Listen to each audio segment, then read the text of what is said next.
One of the best ways to piss off good musicians is to put bad charts in front of them. They will consider you clueless and call you names behind your back. Plus, the performance will not sound the way it should. So, let's do better, shall we?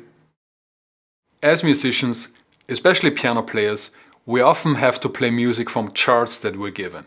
The quality of such charts varies wildly. I have dealt with everything from 25-page sheet music to lyric sheets with chord symbols written in indeterminate places, to hieroglyphics scribbled on the back of a cocktail napkin.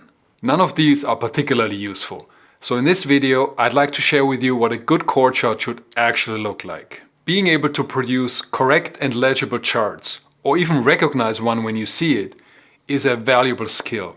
They make for more effective rehearsals, better sounding performances, and happier musicians. In recent decades, it has become the standard to produce charts with digital notation software. The program I use is called Dorico, which I think is the best product of its kind on the market, but there are a bunch of other options out there, including free ones, and for writing a basic chord chart, pretty much any of them will do. So let's get into it. The first thing you want to do is create a chord chart template in whatever notation software you're using. Templates are an important part of automating your workflow, and they will save you a great deal of time. So let me show you the template that I start with in Dorico. At the top of your chart, you want a few pieces of text. My template has some placeholder text already on it, so I can quickly change that to the text I need for the particular song I'm charting out. We need the title, obviously, and the title should also appear as a running header at the top of each subsequent page. Then you want an indication of the style or genre at the top left. Some examples would be medium jazz swing, pop piano ballad, reggae, EDM club banger, 70s funk, etc. Next, you want to put the artist's name at the top right. And finally, indicating the BPM above the first bar is very helpful. So now we're getting to the actual music area. Chord charts are usually written on a single treble staff, and my template has about 2 pages worth of bars on it, which is a good starting point. As I work on my chart, I then add or subtract bars to fit the actual length of the song. And as you can see, those bars are filled with rhythm slashes. Slashes are specific note heads and they come with or without stems. The ones we'll use here don't have stems, so they look like, well, slashes. This kind of slash notation basically tells the musicians, play something that fits the style of the music and the role of your particular instrument using the structure and the chord symbols on this chart. But it doesn't tell them what to play exactly. They're essentially making stuff up, unless they happen to know the song well enough to play actual parts from the original recording. Obviously, the result will depend on a number of factors, including the complexity of the music and the quality and experience of the musicians. The more generic the music, the better a chord chart will work. Music that is largely improvised, like jazz standards for example, is also a good candidate for simple chord charts, since the musicians in that case are used to making stuff up based on chord symbols only anyway. I also put bar numbers at the beginning of each system. I put them below the staff. Notation programs often default to putting bar numbers underneath every bar, but that's overkill. It just clutters up the chart and it's not necessary. So the first thing you want to put on your chart is the song's time signature and key signature. My template actually already has a 4/4 time signature on it, since the vast majority of songs are in 4/4. If I need a different time signature, I can change this quickly. Next, I'm gonna create the structure of my song. You may have noticed that my template consistently contains 4 bars per system. That's because most sections in most pop songs are either 4, 8 or 16 bars in length, and musicians are used to feeling music in these predictable phrases. So I want my chart to reflect that visually, and 4 bars per system usually produce the best results in terms of legibility.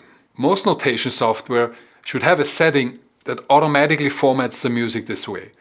This also means that a new section will always start at the beginning of a new system, which really helps the musicians orient themselves on the chart. But what do we do if a verse is 9 bars long, for example, or 7? Well, then I'll format it 4 and 5 or 4 and 3, so the next section will still start at the beginning of a system. Luckily, almost all the sections of our song are a multiple of 4 bars long, so our pre-made formatting mostly works out. Next, I'll put a section name at the beginning of each new section. We want this to be conspicuous, so I'll use boxed text. We also want to put a double bar line at the end of each section in order to delineate the different parts of the song even more clearly. After inputting the intro verse, pre-chorus and chorus, I noticed that that whole part of the song repeats, so I just put repeat signs around it. The second chorus is 4 bars longer than the first, so I'll just add those. Then we get another pre-chorus, but with a little twist. There's 2 extra beats towards the end here, so I'll insert a 2 4-bar and then go right back to 4/4. Then I adjust the formatting so these 4.5 bars are in the same system, and my next section starts at the beginning of the next one. We then get one more 16-bar chorus, and that's it. And the final important piece, of course, are the chord symbols. Without those, our chart would be pretty useless. The fastest way to input chord symbols is from a MIDI keyboard. You just play the chord and the software translates the notes into chord symbols. You can also type them in from the computer keyboard, but that takes much longer. Chord nomenclature is a whole other can of worms.